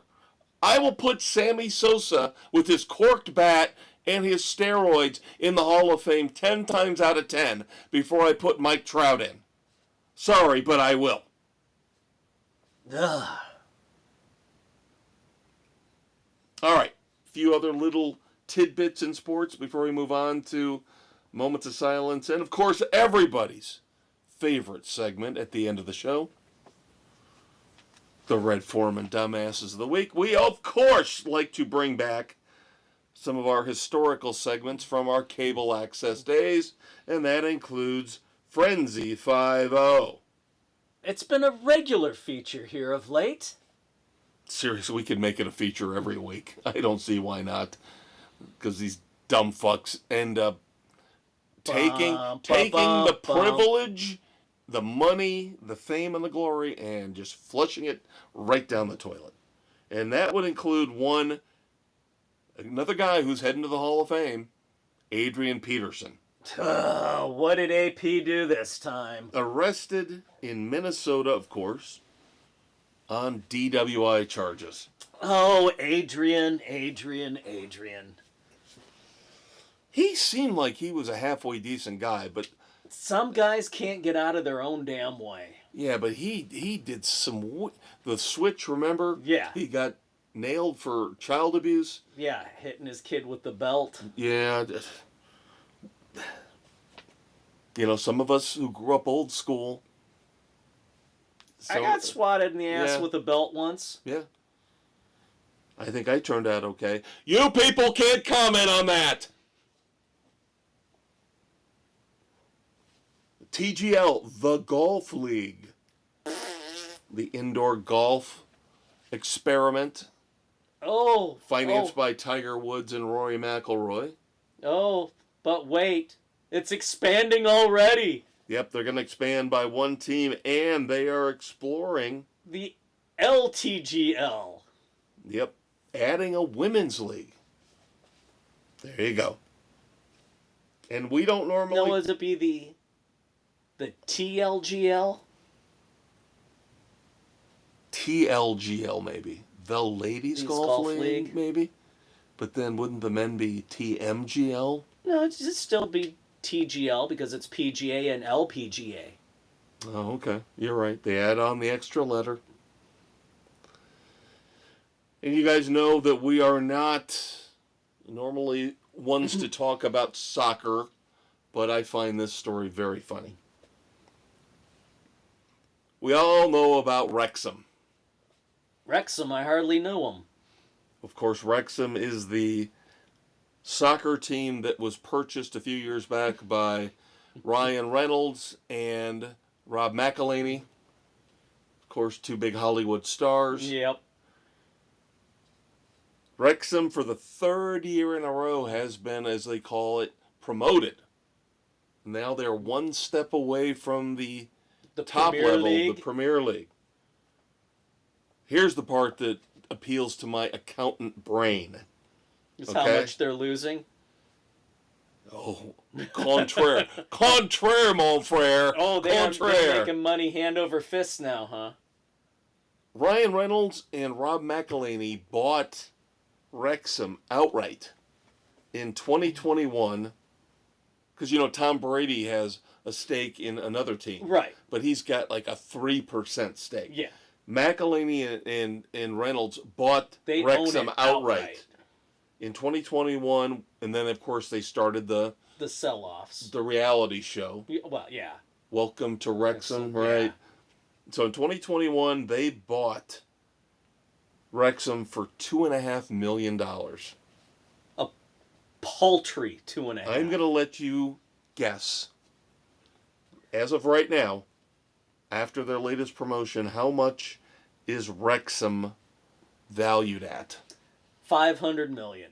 Oh, Jesus Christ. Okay. Stop it. Oh, wait. No, they have to get to the Premier League first. Right now, after being promoted again, the team that was purchased in 2021 for $2.5 million, now valued at $134 million. My realistic was gonna be 125. I just thought I'd throw the astronomical out there. Yeah, of course you did. Jackass. Jackass. All right, David, it's time for moments of silence. Couple this week. One I will need to explain. But first up, we give our GM shit. We always rip on the guys in the front office. You didn't draft who I wanted you to draft. Colson Loveland. Sometimes they get it right. But, of course, there are always going to be people like you and I who do know better. Because, let's face it, GMs are not infallible. No. But there are the occasional general managers in any of the major team sports who end up knowing what they're doing and creating legendary franchises. Yeah. Walt Jocketty. Walt Jocketty helped not one but two teams in Major League Baseball reach the pinnacle. St. Louis and Cincinnati. And unfortunately, he was a good friend of Tony La Russa.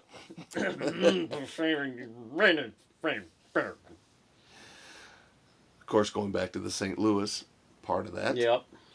But Walt Jocketty passed away here this past week. One of the better GMs in recent baseball history. Yes, thoughts and prayers to his family and friends.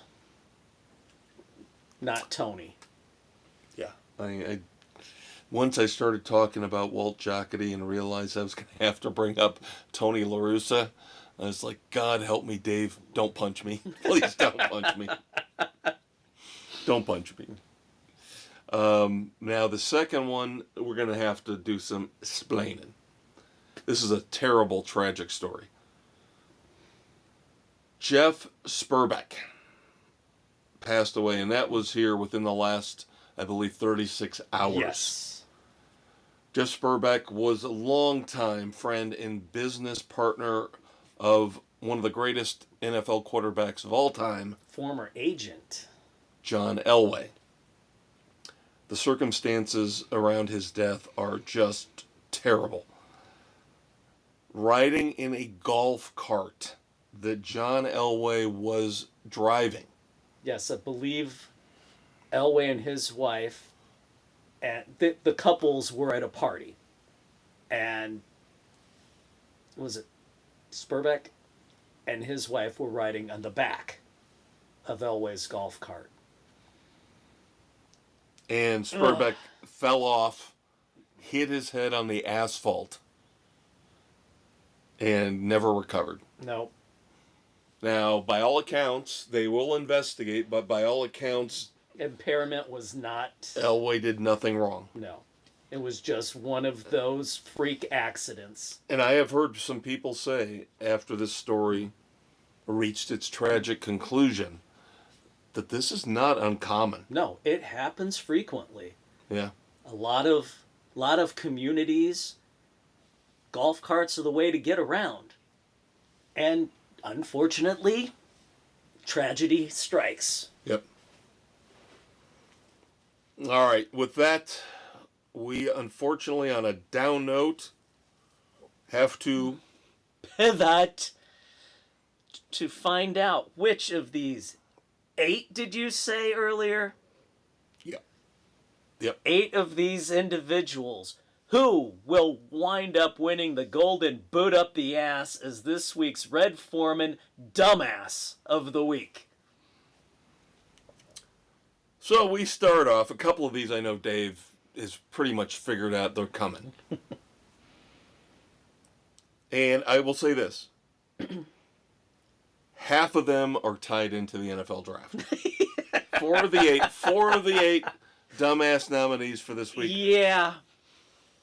And one of them's personal to me. I'm going to start off with this one. Because I ended up watching a lot more of the draft than I really should have. A healthy individual with a normal life would not have watched as much of the draft as I did. Now, I had laundry, I was doing things, but it still was on in the background. Now, Dave and I, we have problems with Roger Goodell. Dave's had more problems with him for a lot longer than I have, but lately I'm starting to sour on him a lot. And a big part of that is the whole, let's push the NFL international. Let's screw over the U.S. fans giving games away. Day 3 of the draft, as I'm watching this, remarkably, for almost every team, anytime they actually had somebody come up to the podium.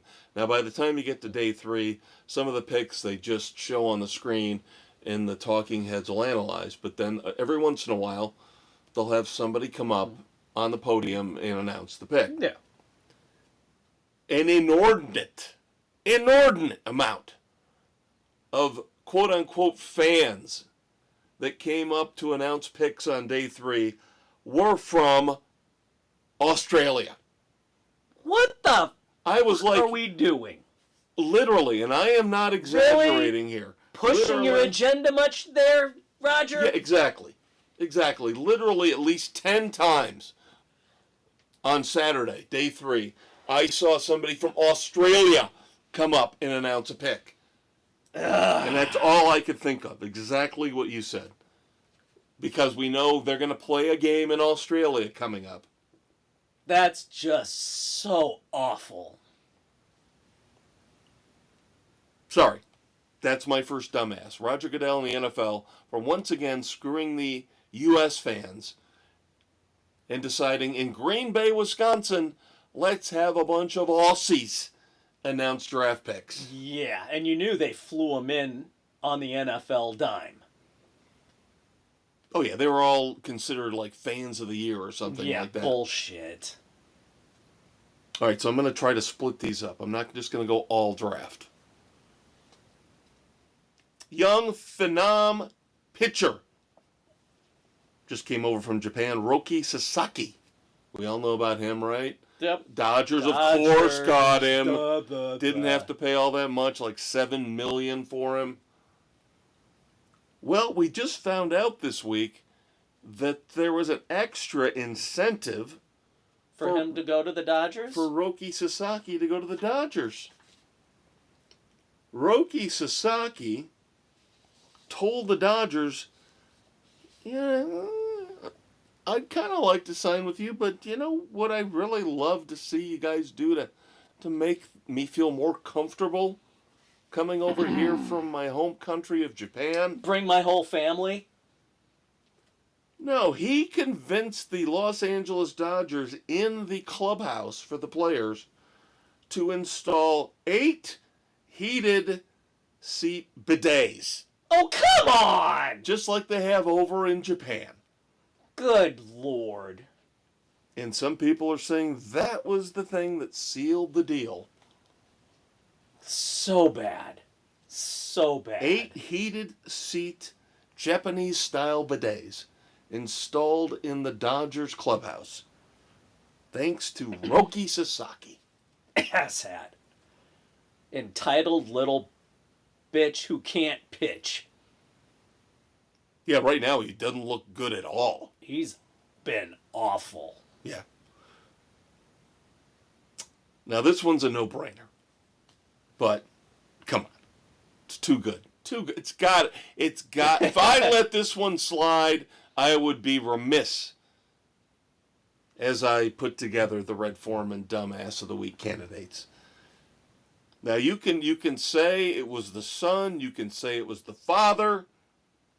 No, we're not talking about Shedeur Sanders and Deion Sanders directly. No, but the Ulbrich clan and the Atlanta Falcons. Atlanta defensive coordinator Jeff Ulbrich's son, Jax, prank called Shedeur Sanders pretending to be the New Orleans Saints general manager. Was it Mickey Loomis, I think? The audio is out there. You can go listen to it all you want. We talked about it at the top of the show, that many guys got prank calls like this. But this one was the most egregious because Jax, God, I hate that fucking name, Jax. Yeah. Jax just happened to stumble across his father's open tablet with all the contact information for all the agents and the players that they were going to be discussing the draft with.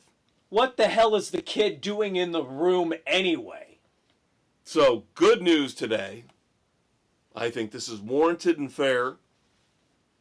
The Atlanta Falcons got hammered with $250,000 worth of fines Ulbricht himself, 100,000. I'm telling you, That's I want to be in the room, a fly on the wall, when he's talking to his son about this and say, "You little bitch, I own you now. This is coming out of your ass. Boy. You are going to pay me back. Every cent with interest."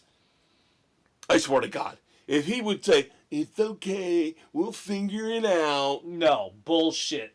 Kid's ass is grass. Yep. And he's the lawnmower. Yep.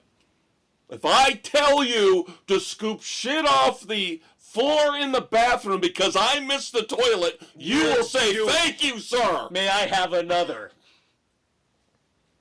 Boy. Ooh, this... All right. So See, next, now, I never heard, how old is Jax? early 20s. Early 20s. Fucker knows better, needs to be held accountable. Yeah, early 20s. Yeah, Yep. this young man is toast. Yeah. Should be, unless he's an entitled little prick, which he sounds like he might be. All right. You're already mad at Joey Logano. And his crew. And I'm mad at Joey Logano. And it's got nothing to do with the fact that they got disqualified from the race at Talladega. It's got to do with the fact that he got mad at the eventual race winner, Austin Cindric, because he didn't like the fact that Cindric pushed Bubba Wallace to the Stage 2 win. Of course, Bubba Wallace runs Toyota. Yeah. Cindric and Logano are teammates with Penske running Ford. But everybody in the booth, everybody who watched the video saw that Cindric had a major run coming, and he would have wrecked the entire field if he tried to nestle in behind Logano. Yeah, it wasn't possible, Joey. And Logano's rant, which again caught on audio, makes him sound like, even though he's a multiple-time champion, a petulant little bitch. Okay, we've talked about the fact the Shedeur Sanders deal. Idiots in the media dared to actually say it was racist that nobody was selecting him earlier than the 5th round. Once again, I will point out Cam Who Ward. is your number 1 overall pick? Yes. So now I've learned a new phrase, Dave. So we'll discuss this for a minute. Have you heard of code switching? Have you heard of this? I've heard the phrase, enlighten the kids. Okay, so Emmanuel Acho, who is on FS1, does a daily show called The Futility. And of course, he's involved in a sex scandal, which we discussed on FS1, says that Shedeur Sanders did not get drafted as high as he should have because he didn't, quote unquote, code switch. Now, this has also been brought up recently by one of our favorite dumbasses who pops up pretty much every month or two. That would be former vice presidential candidate Tim Walz, the man's man, as he likes to think of himself. The man's punching bag? So Emmanuel Acho, when he says Shedeur Sanders didn't code switch, that is basically a very correct way of saying racism. He didn't switch the way he discusses things to sound more appealing to white general managers and coaches. Gee. If he had code switched, then he would have been drafted higher. How many higher. black general managers are out there? Yeah, but here's the problem. The one that we love, Louis Riddick, he's basically got his tongue up Dion's ass. All he was doing, I heard on ESPN. We watched the NFL Network. Thank God. I heard Louis Riddick, all he was talking about for 3 days was how this is a travesty, this is an injustice. Because he and Dion basically 69 each other every chance they get. And you and I love Louis Riddick in terms of his football mind. Yeah, but this I have to disagree. I've watched a number of Colorado's games. Shedeur has moments where he looks fantastic. But most of the time, he's pedestrian, and he makes some really bad decisions. Supposedly there's video out there of him and Cam Ward working out together. And they were kind of trash-talking each other. And at one point, Cam basically said to him, "You're check down Charlie. If I checked down as often as you did, I would have completed 90% of my passes."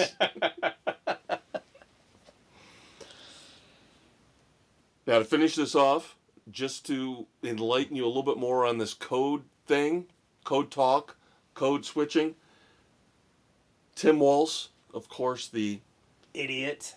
The man's man who was running for VP with Kamala Harris, came out here the last day or two talking about, well, I was put on the ticket because I could code talk to the white men out there, the white heterosexual men who could relate to me because I know so much about football and cars and hunting. Yeah, no. So now you kids know what code talk and code switching is.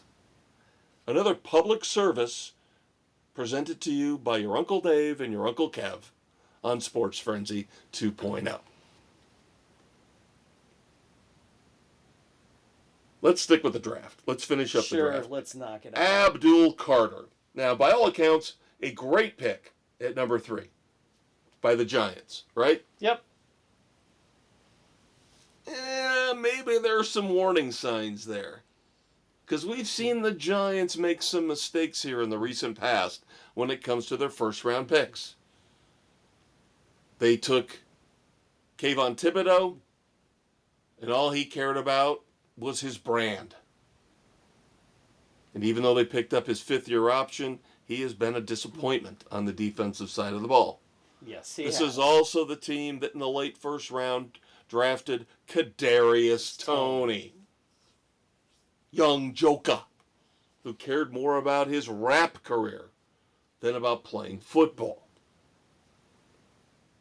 So Abdul Carter, all right, if they hadn't taken him, the next team up would have.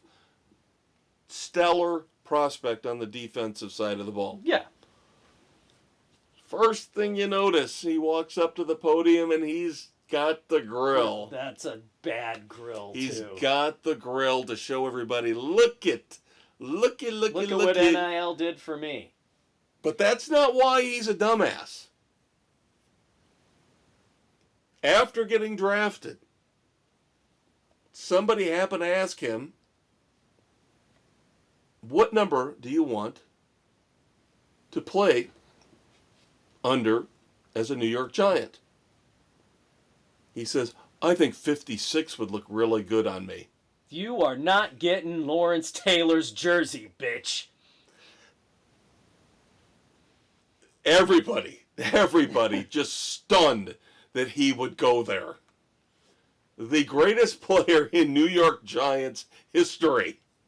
And he says, I'll go with 56. No, you will not.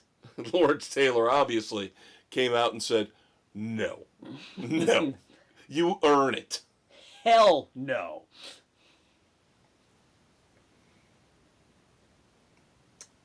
Tyrese Halliburton. Not Tyrese, but his father. After the Pacers beat the Bucks, as we talked about, 4-1. Tyrese Halliburton made a clutch shot at the end of the game to seal the deal. Made Giannis's bitch on that play. But for some bizarre reason, his father comes out on the court after the game, somehow gets in the handshake line with a towel that says Halliburton on it and starts waving it in Giannis's face. And then they go head to head, and thank God Giannis handled it well and Tyrese handled it well. Tyrese loved it that he said, yeah, my dad was completely wrong. Yeah, we talked about it. I would be shocked if he is not barred from any arena for the rest of the playoffs. Yeah, he for should pulling be. that shit. He had no business being in that. He had that no line. business being on the court, period. There you go. And it's sad. Let me just say that. It's sad that these fathers, and we've seen it so many times Dion. in so many different sports. Yeah. The fathers can't stand the fact that LeVon Ball. they can't bask in the glory of their son's success. Just, it's pathetic. It is. It's pathetic. And finally, our last candidate, Jose Altuve. Yes, another Hall of Famer. He'll be in the Hall of Fame second baseman. Yeah, he does not. He went to the team here recently, Jose Altuve did, to the Houston Astros. He told them, I don't want to hit leadoff at home playing left field anymore. And the team, okay, we understand your numbers aren't good. What's the problem? Well, when I have to jog in from left field at the beginning of the game, at the end of the first inning, I really feel winded, and that extra 5 seconds that I don't get to prepare for that at bat, it's taking its toll on me. No, I'm not buying that. I would buy, I suck in left field, and the fans are that's not what he said. Nope, he said that extra time he's got to spend running in from left field. Gee, Jose, how about you spend your ass another 30 minutes on the treadmill a day so you're not that winded? Loser boy. And we do know how baseball works, right? We do realize that that's the only time he's really guaranteed to be hitting first. Right. For the entire game. One time. Lame ass excuse. And you do get a little bit extra time to get a breather because the pitcher is still warming up and gets a little extra warm-ups, that being the first inning. All right, so there you go. Your 8 sports dumbasses of the week. The candidates are Tyrese Halliburton's father, Too many. Jose Altuve, Roki Sasaki and his heated bidets, Abdul Carter wanting Lawrence Taylor's number, the Aussies on NFL Draft Day 3, Emmanuel Acho subtly but not so subtly claiming code switching and racism caused Shedeur Sanders a higher draft spot, Joey Logano for some stupid reason being mad at Austin Cindric, and the Ulbrich clan. I have to go the Ulbrich clan. You know what? I think I have to go with you. I think I have to. I really do. As much as I would like to pick a couple of the others, this is just so far and away horrible. It reeks of Entitled the entitlement generation. The entitlement generation we're dealing with right now. The kids in their late teens and their 20s who think the world owes them everything. They're the ones that are going to go out and burn a Tesla or deface property because they think they're making a big, bold statement. Yeah. And then they're going to run home and tell mommy and daddy, get me out of this. Yeah. I goofed it. Yeah. No. Yep. I will agree that there were plenty of other very viable candidates, though. Extremely. Yeah, the arrogance of Abdul Carter jumps out at me. Altuve. Think about it this way. Let's put it in perspective for us. Oh, if we would have drafted Austin Gentry and he wanted to wear 34. I think we would have told him, we're trading your ass tomorrow. Exactly. We would have. Yes. your ass is on No. a slow boat. Goodbye. Your ass is on a slow boat to Cleveland tomorrow, buddy. You don't go there. You don't go there. So that one was close. And Halliburton's dad. Yes. Yeah. But yeah, I'm with you. The Ulbrich situation, especially the father just made an ass of himself as the interim head coach of the Jets. Looked inept beyond belief. Yeah, completely out of... And then he gets a second chance coming in as the defensive coordinator for the Falcons. And he leaves all that information sitting there for his idiot son. Now what the hell is his idiot son doing in the room? But this is why Ulbrich deserves the penalty. Yes. Is because he was stupid enough to leave all that critical information sitting out for somebody else to get. And I swear to you, I'll never know, you'll never know, if he doesn't make his son pay every goddamn cent back to him, he's a pussy of a father. Yep. He's an absolute pussy of a father. I would have a notebook, a ledger, and I would keep track of every single cent. Boom, boom, boom. Son walks into the room, says, "Let me see your wallet." Dad, why? Let me see your wallet. Wallet now. $7. Mine. Pull out the ledger. -7. Oh, I would do that. I would so do that. $99,993 to go. You bitch. Now go clean the toilets. And if that sounds harsh to you little snowflakes out there, suck it! Suck it!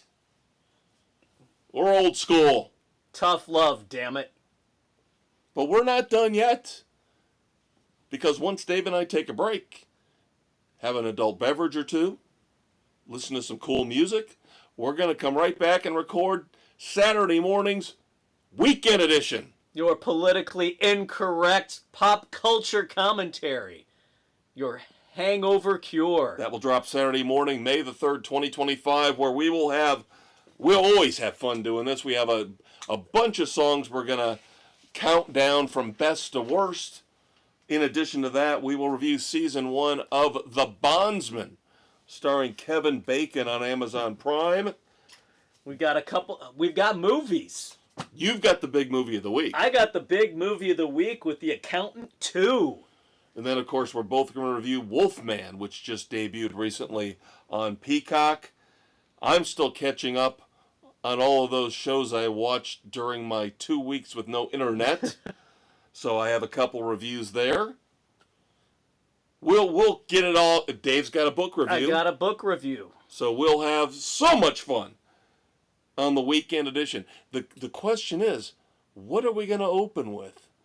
We just popped beer cans here on the Sports Edition.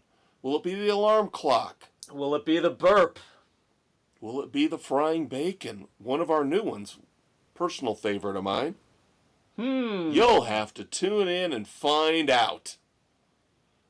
That's your Uncle Dave, the Conquistador Dave Heights. That's your Uncle Kev, the Maestro Kevin Crane. Until Saturday morning, when we regale you with your favorite politically incorrect pop culture commentary podcast, say goodnight to the kids, Dave. Good night to the kids, Dave.